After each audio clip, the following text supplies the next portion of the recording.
Hello guys, this is our next video of chapter acid, base and salt. Here is our first question. Why does distilled water not conduct electricity whereas rainwater does? Distilled water electricity को conduct नहीं करता जबकि rainwater करता है, क्यों? Answer बहुत simple है। कोई भी इलेक्ट्रिसिटी को कंडक्ट कब करेगा? जब उसके पास आयंस प्रेजेंट हो। डिस्टिल्ड वाटर में कोई भी आयंस प्रेजेंट नहीं होते हैं, जबकि रेन वाटर में आयंस प्रेजेंट होते हैं, जिसकी वजह से रेन वाटर इलेक्ट्रिसिटी को कंडक्ट करता है। Here is our answer. Distilled water does not conduct electricity because it does not contain any ionic compound like acid, bases or salt dissolved in it. Distilled water के पास कोई भी ionic compound dissolve नहीं होता है, means कोई भी ion present नहीं होता है, जिसकी वजह से वो इलेक्ट्रिसिटी को कंडक्ट नहीं करता। जबकि rain water while falling from the earth through the atmosphere dissolved an acidic gas carbon dioxide from the air and formed the carbonic acid. अब रेन वाटर में क्या होता है कि रेन वाटर जब एटमॉस्फेयर में के थ्रू आती है तो एटमॉस्फेयर में कार्बन डाइऑक्साइड प्रेजेंट होता है, जिसकी वजह से हमारे पास फॉर्म होता है carbonic acid. Okay, and carbonic this reaction is not balanced. सिर्फ समझाने के लिए बता रही हूँ कि रेन वाटर एटमॉस्फेयर के थ्रू आ रहा है, एटमॉस्फेयर में कार्बन डाइऑक्साइड गैस प्रेजेंट है और जिसकी वजह से कार्बोनिक एसिड फॉर्म होता है। अब this is a weak acid है, दैट मीन्स ये आयंस में कन्वर्ट होगा, मीन्स ये 2H पॉजिटिव आयंस दे देगा और CO3 2 नेगेटिव आयंस दे देगा। अब आयंस प्रेजेंट है रेन वाटर में, जिनकी मूवमेंट की वजह से रेन वाटर इलेक्ट्रिसिटी को कंडक्ट करता है। So our next question is name a sodium compound used for softening hard water. अब हमें ऐसा कंपाउंड चाहिए, बेसिकली सोडियम कंपाउंड चाहिए जो यूज होता है वाटर को सॉफ्ट बनाने में। सो सबसे पहले हार्ड वाटर में कौन से ऐसे आयंस प्रेजेंट होते हैं जिसकी वजह से वाटर हार्ड होता है? कौन से? मैग्नीशियम आयंस प्रेजेंट होते हैं और कैल्शियम के आयंस प्रेजेंट होते हैं। सो मैग्नीशियम आयंस सोडियम कार्बोनेट के साथ रिएक्ट करते हैं और यहाँ पे मैग्नीशियम कार्बोनेट या फिर कैल्शियम कार्बोनेट फॉर्म हो जाता है। ठीक है, अब ये जो कंपाउंड है ये प्रेसिपिटेट की फॉर्म्स में प्रेजेंट होता है, मींस ये कंपाउंड सॉलिड होते हैं, तो जिनको हम इजीली फिल्टर कर सकते हैं, और इनको फिल्टर करने के बाद जो वाटर हमारे पास बचता है वो होता है सॉफ्ट वाटर। तो हमारे पास आंसर आ गया sodium carbonate. Next, which compound of calcium is used for disinfecting drinking water supply? Okay, so water को disinfect करने के लिए कौन सा कैल्शियम कंपाउंड यूज होता है? तो ये बेसिकली क्लोरीन की प्रॉपर्टी है। तो कैल्शियम ऑक्सीक्लोराइड एक ऐसा कंपाउंड है जो यूज होता है वाटर को डिसइंफेक्ट करने में, क्योंकि जब ये डिकम्पोज होता है तो इसमें से क्लोरीन गैस निकलती है और जिसकी वजह से बेसिकली ये डिसइंफेक्टिंग प्रॉपर्टीज आती हैं ब्लीचिंग पाउडर में। Name a metal compound which has detergent property. Okay, so हमें एक ऐसा मेटल कंपाउंड चाहिए जिसमें डिटर्जेंट प्रॉपर्टी होती है, मीनिंग जिसमें क्लिनसिंग प्रॉपर्टी होती है। तो वॉशिंग सोडा में सोडियम कार्बोनेट प्रेजेंट होता है, जिसकी वजह से उसमें क्लिनजिंग प्रॉपर्टी आती है। तो सोडियम कार्बोनेट एक ऐसा कंपाउंड है। Next question is name one compound of calcium which is used for removing the colour of a coloured cloth. Okay, so coloured cloth से हमें कलर निकालना होगा। ये ब्लीचिंग प्रॉपर्टी का ही एग्जांपल लग रहा है। सो ब्लीचिंग प्रॉपर्टीज के लिए ब्लीचिंग पाउडर यूज होगा, कैल्शियम ऑक्सीक्लोराइड। स्टेट अ पैक्यूलर और remarkable property of plaster of Paris. Plaster of Paris की एक पैक्यूलर प्रॉपर्टी कौन सी है? कि ये हार्ड हो जाता है। ठीक है, इसको हम कहाँ यूज करते हैं? जैसे बोन्स ब्रेक हो जाते हैं तो प्लास्टर जो यूज करते हैं उसमें भी, क्योंकि प्लास्टर हार्ड हो जाता है फिर सीलिंग्स में डिज़ाइंस बनाने के लिए, क्योंकि जब भी वो थोड़ी देर में एटमॉस्फेरिक कंडीशंस में रहने की वजह से वो भी हार्ड हो जाता है। और बड़े सारे जैसे पोट्स बनाने में यूज़ होता है, डेकोरेटिव मटेरियल्स बनाने में यूज़ होता है। तो इसकी प्रॉपर्टी कौन सी हुई पैक्युलर property? It sets into a hard mass on mixing with proper quantity of water. जब हम प्लास्टर ऑफ पेरिस में प्रॉपर क्वांटिटी ऑफ वाटर डालते हैं तो ये एक हार्ड सब्सटेंस में कन्वर्ट हो जाता है। Next part is name a substance obtained by the action of chlorine on dry slaked lime. Dry slaked lime is calcium hydroxide. Okay, और कैल्शियम हाइड्रोक्साइड को जब क्लोरीन के साथ रिएक्ट कराते हैं तो हमें क्या मिलता है? Calcium oxychloride, means bleaching powder. ठीक है, ये रिएक्शन है आपके पास। So our next question is state two uses each of the following compound. हमें यूजेस बताने हैं, ये ऑलरेडी हम प्रीवियस वीडियो में पढ़ चुके हैं। तो सोडियम हाइड्रोक्साइड के यूज बताएंगे। सोडियम हाइड्रोक्साइड के यूजेस क्या होते हैं? पेपर इंडस्ट्री में यूज होता है, साबुन में, सोप्स के मैन्युफैक्चर में मीन्स यूज होता है। क्लोरीन कहाँ कहाँ यूज होता है? अब ब्लीचिंग पाउडर को बनाने में यूज़ हो रहा है, हाइड्रोक्लोरिक एसिड को बनाने में यूज़ हो रहा है, वाटर को डिसइंफेक्ट करने के लिए यूज़ होता है। बड़े सारे यूजेस हैं, आपको जो आपका मन करे, मतलब प्रॉपर एप्रोप्रिएट यूजेस लिखने हैं। जो आपका मन करे वो नहीं लिखना है, जो आपको पता हो। आप गूगल पे सर्च कर सकते हो, लॉट्स ऑफ यूजेस हैं। इसमें मैंने दो यूजेस लिए हुए हैं। जैसे हाइड्रोजन, हाइड्रोजन गैस से अब देखो हाइड्रोक्लोरिक एसिड बन रहा है, एक तो हाइड्रोजन गैस के यूज से। दूसरा, फ्यूल सेल में हाइड्रोजन गैस प्रेजेंट होती है। अब आगे बताना है हमें हाइड्रोक्लोरिक एसिड का यूज। सो ये जो आपकी ग्लूज मींस फेविकोल होता है घर पे, इसमें हाइड्रोक्लोरिक एसिड प्रेजेंट होता है।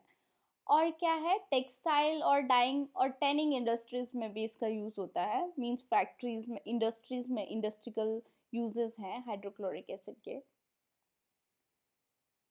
Our next question is what happens when a concentrated solution of sodium chloride is electrolyzed? So सबसे पहले तो आपको पता होना चाहिए कि ब्रिन क्या होता है।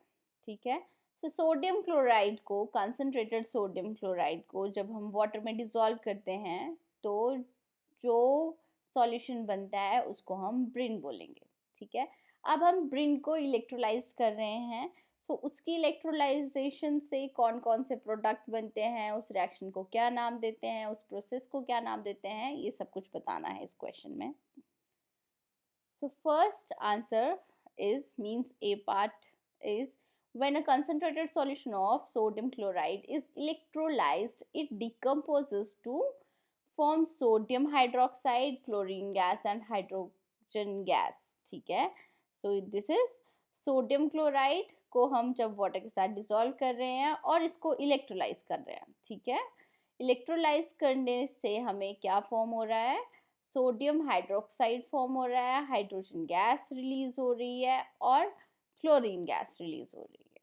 ठीक है, तो अब नेक्स्ट इस प्रोसेस को हम क्लोर एल्कली प्रोसेस भी बोलते हैं। क्यों? क्योंकि देखो इसके प्रोडक्ट में एक तो मिल रहा है हमें क्लोरीन, सो क्लोरीन की वजह से नाम आ गया क्लोर। दूसरा हमें सोडियम हाइड्रोक्साइड मिल रहा है।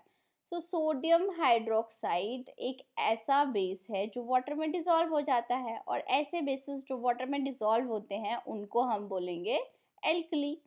सो इसी की वजह से हम जो इस प्रोसेस को एक नाम दिया गया है और वो नाम है क्लोर एल्कली प्रोसेस। अब हमें प्रोडक्ट्स बताने हैं सी पार्ट में। तो प्रोडक्ट्स क्या क्या आ गए? सोडियम हाइड्रोक्साइड आ गया, हाइड्रोजन गैस आ गई और क्लोरीन गैस आ गई। देखो अब इन तीनों पार्ट के क्वेश्चन सिर्फ इस रिएक्शन पे बेस्ड है। अगर आपको ये रिएक्शन पता होगी तो आप बहुत इजीली इनके आंसर्स दे सकते हो। ठीक है, और बाद में हमें क्या बताने हैं? यूजेस बताने हैं। सोडियम हाइड्रोक्साइड के यूजेस क्या हैं? सोप और डिटर्जेंट को बनाने में यूज़ होता है, मैन्युफैक्चर ऑफ पेपर में ये यूज़ होता है। क्लोरीन गैस से एक तो हाइड्रोक्लोरिक एसिड फॉर्म होता है क्लोरीन गैस के यूज़ से। दूसरा, ब्लीचिंग पाउडर की प्रिपरेशन में भी ये हेल्प करता है। हाइड्रोजन गैस, इससे it is used in the production of hydrochloric acid. देखो हाइड्रोक्लोरिक एसिड कैसे फॉर्म हो रहा है, हाइड्रोजन प्लस क्लोरीन, तो जब क्लोरीन के यूजेस लिखोगे तब भी हाइड्रोक्लोरिक एसिड प्रोड्यूस होगा ही होगा उसकी वजह से, और हाइड्रोजन के यूजेस लिखोगे तो उसमें भी हाइड्रोक्लोरिक एसिड की प्रोडक्शन होगी। नेक्स्ट कहाँ पे यूज होता है ये, फ्यूल सेल्स में। सो फ्यूल सेल्स में कौन सी गैस यूज होती है, hydrogen gas. Next question is what is meant by hydrated and anhydrous salt. हमें बताना है कि हाइड्रेटेड सोल्ट कौन कौन से हैं और अनहाइड्रस सोल्ट कौन कौन से हैं। तो जैसे कि आपको नाम से ही पता चल रहा है, हाइड्रेटेड मींस वाटर से रिलेटेड होगी ये टर्म। तो जब हमने सॉल्ट्स के बारे में पढ़ा था, तो जैसे वॉशिंग सोडा था या फिर ब्लीचिंग पाउडर था, सॉरी वॉशिंग सोडा था या फिर जिप्सम था, तो इनके जब फॉर्मूले लिखे थे तो इसमें हमने कुछ वाटर के मॉलिक्यूल्स भी ऐड किए थे। सो उन वाटर के मॉलिक्यूल्स को हम क्या बोलते थे, वाटर ऑफ क्रिस्टलाइजेशन। तो जिनके पास वाटर ऑफ क्रिस्टलाइजेशन होगा उनको हम हाइड्रेटेड सॉल्ट बोलेंगे, और जब वाटर ऑफ क्रिस्टलाइजेशन नहीं होगा तो उनको हम अनहाइड्रस सॉल्ट बोलेंगे। एग्जाम्पल देखते हैं।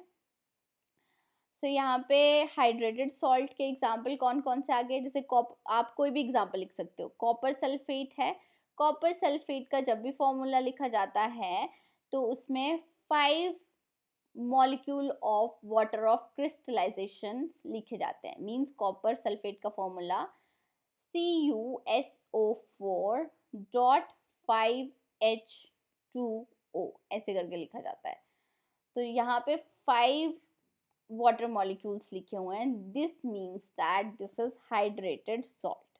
ठीक है, जब ये वाटर मॉलिक्यूल्स नहीं लिखे जाएंगे सॉल्ट में, means the salt which have lost their water of crystallization, उनको हम क्या बोलेंगे, अनहाइड्रस सॉल्ट बोलेंगे। अब इसका एग्जाम्पल क्या है, जब कॉपर सल्फेट में इसको जब हम हीट करते हैं, हीट करने के बाद वाटर ऑफ क्रिस्टलाइजेशन इवापोरेट हो जाते हैं, तो जिसकी वजह से अनहाइड्रस कॉपर सल्फेट हमें मिलता है। ये हम एनसीईआरटी की बुक में एक एक्टिविटी कर चुके हैं। कॉपर सल्फेट जो वाटर ऑफ क्रिस्टलाइजेशन के साथ है उसका कलर ब्लू होता है।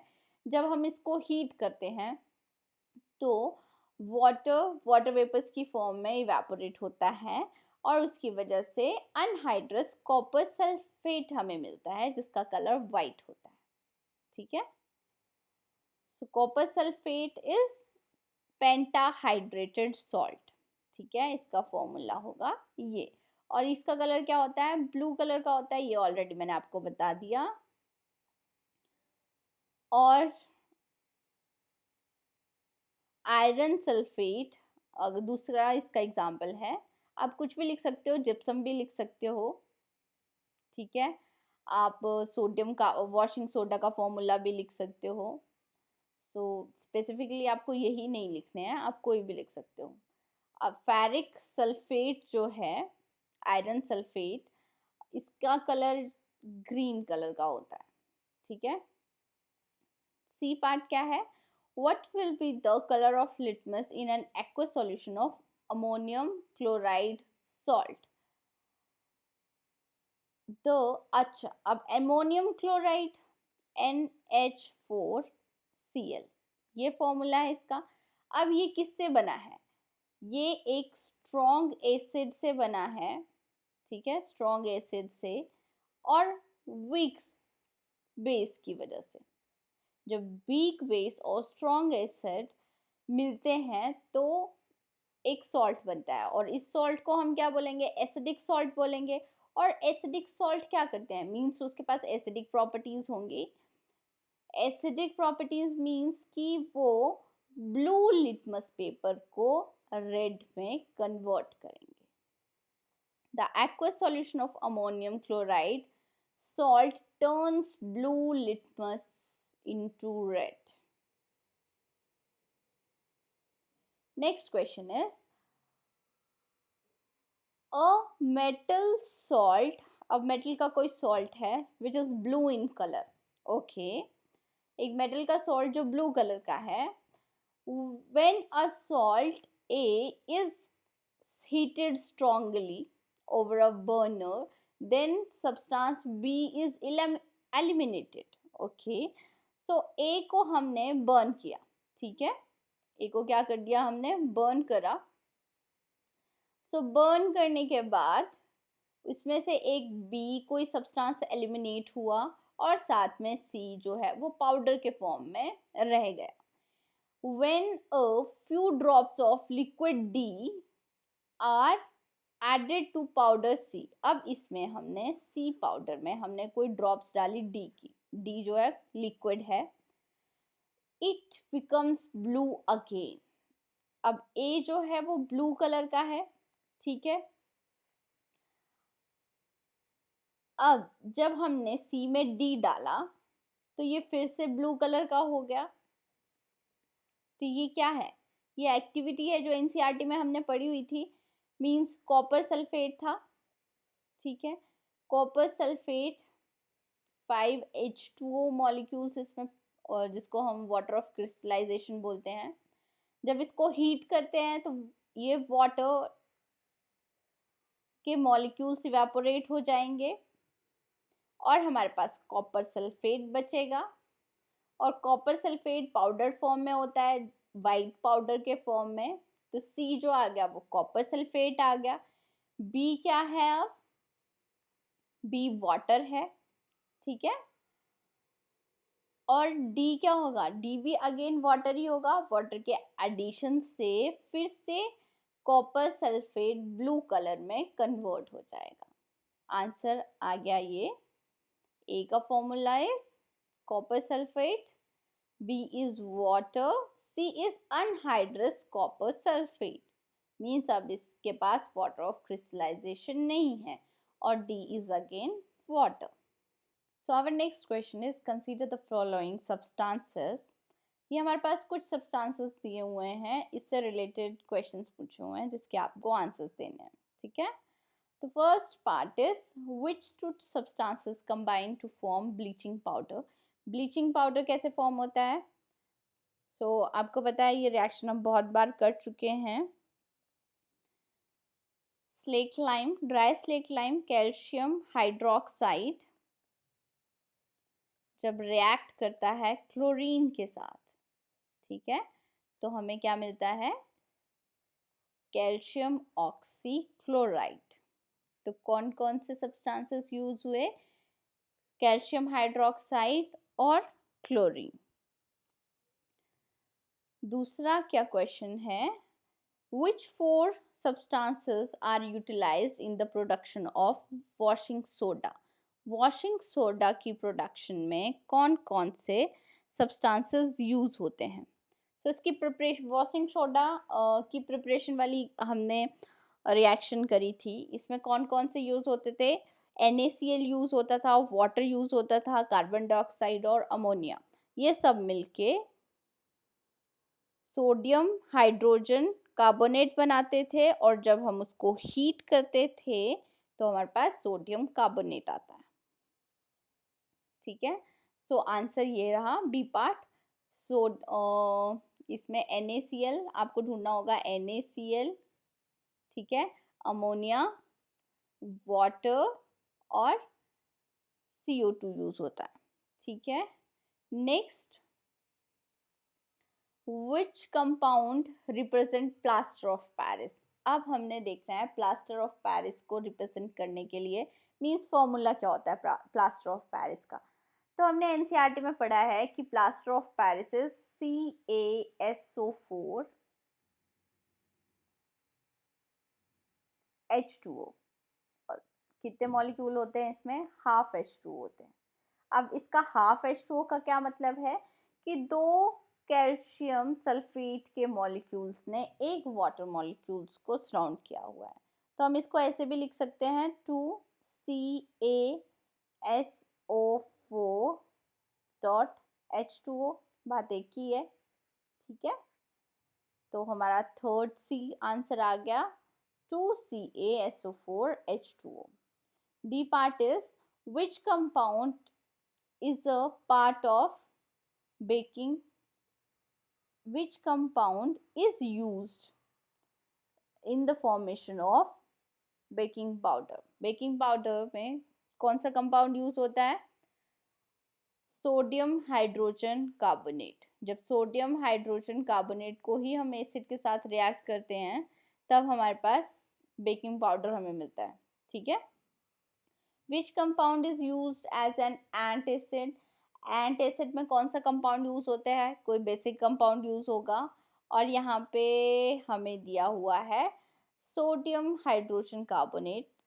ओके, सो यहाँ पे हमें एक माइल्ड बेस यूज करना होता है, स्ट्रॉन्ग बेस नहीं यूज करना होता है, माइल्ड बेस यूज होता है, और एंटासिड में सोडियम हाइड्रोजन कार्बोनेट ही यूज होता है, ठीक है। Our next question is, a person found that cake prepared by him is hard and small in size. Which ingredient has he forgotten to add that would have caused the cake to rise and become light? Explain your answer. ठीक है, so cake fluffy और spongy किसकी वजह से बनता है? हम कौन सा इंग्रेडिएंट ऐड करते हैं? सोडियम बाइकार्बोनेट को जब टार्टरिक एसिड के साथ रिएक्ट करते हैं तो हमें एक इंग्रेडिएंट मिलता है, उस इंग्रेडिएंट को हम बोलते हैं बेकिंग पाउडर, ठीक है। सो बेकिंग पाउडर जो है उसी की वजह से केक स्पॉन्जी और फ्लफी बनता है, क्योंकि बेकिंग पाउडर को जब हम हीट करेंगे तो वहाँ पे कार्बन डाइऑक्साइड गैस रिलीज होगी, और उस कार्बन डाइऑक्साइड की गैस की वजह से ही केक स्पॉन्जी बनता है। सोडियम हाइड्रोजन कार्बोनेट रिएक्ट कर रहा है टार्टरिक एसिड के साथ तो हमें बेकिंग पाउडर मिल रहा है, और साथ में कार्बन डाइऑक्साइड गैस रिलीज हो रही है और वाटर फॉर्म हो रहा है। अब इस कार्बन डाइऑक्साइड की गैस की वजह से ही केक राइज होता है, मीन्स फ्लफी होता है और स्पॉन्जी होता है। Next question is, write the name and formula of one salt each which contain. Okay, so ऐसा सॉल्ट जिसमें 2 मॉलिक्यूल प्रेजेंट हो वाटर ऑफ क्रिस्टलाइजेशन के, ऐसा सॉल्ट जिसमें 5 मॉलिक्यूल प्रेजेंट हो, और ऐसा जिसमें 10 मॉलिक्यूल्स। तो ये हम ऑलरेडी कर चुके हैं। जिप्सम है, जिप्सम में 2 मॉलिक्यूल्स प्रेजेंट होते हैं वाटर ऑफ क्रिस्टलाइजेशन के। कॉपर सल्फेट में 5 मॉलिक्यूल्स प्रेजेंट होते हैं, और सोडियम कार्बोनेट में मीन्स वॉशिंग सोडा में 10 मॉलिक्यूल्स प्रेजेंट होते हैं। Next question is, what does a soda acid type fire extinguisher contain? How does it work? Okay, तो इसमें क्या होता है बेसिकली कि सोडियम हाइड्रोजन कार्बोनेट प्रेजेंट होता है, साथ में सल्फ्यूरिक एसिड प्रेजेंट होता है, बट सल्फ्यूरिक एसिड एक सेपरेट कंटेनर में प्रेजेंट होता है। जब हम ये फायर एक्सटिंग्विशर की एक नॉब होती है उसको प्रेस करेंगे, तो नॉब प्रेस करने से सल्फ्यूरिक एसिड और सोडियम हाइड्रोजन कार्बोनेट आपस में रिएक्ट करेंगे, और जिसकी वजह से कार्बन डाइऑक्साइड गैस रिलीज होगी, और इसका एक ब्लैंकेट, मतलब इसके एक फॉर्म जैसा ब्लैंकेट, बर्निंग जहाँ पे भी आग लगी हुई है बर्निंग सब्सटेंस में एक ब्लैंकेट फॉर्म कर देगा और एयर की सप्लाई को कट कर देगा। अब एयर की सप्लाई ही कट हो जाएगी तो जिसकी वजह से वहाँ पे आग बंद हो जाएगी, मीन्स वो करेगा फायर एक्सटिंग्विशर की तरह वर्क। सो ये है, देखो इसमें नीचे हमने सोडियम हाइड्रोजन कार्बोनेट का सॉल्यूशन डाला हुआ है, और अलग से एक टेस्ट ट्यूब में डिफरेंट कंटेनर में डाइल्यूटेड सल्फ्यूरिक एसिड डाला हुआ है। जब हम नॉब को प्रेस करेंगे सो इन दोनों के ये दोनों कंबाइन हो जाएंगे, ठीक है, और कंबाइन होने के बाद कार्बन डाइऑक्साइड गैस निकलेगी जो बर्निंग सब्सटेंस के ऊपर एक फॉर्म कर देगी ब्लैंकेट, ठीक है, जिसकी वजह से एयर की सप्लाई कट हो जाएगी और आग बंद हो जाएगी। So guys, this is all about this video. I hope आपको क्वेश्चंस के आंसर्स मिले हो और अच्छे से समझ आए। Thank you guys.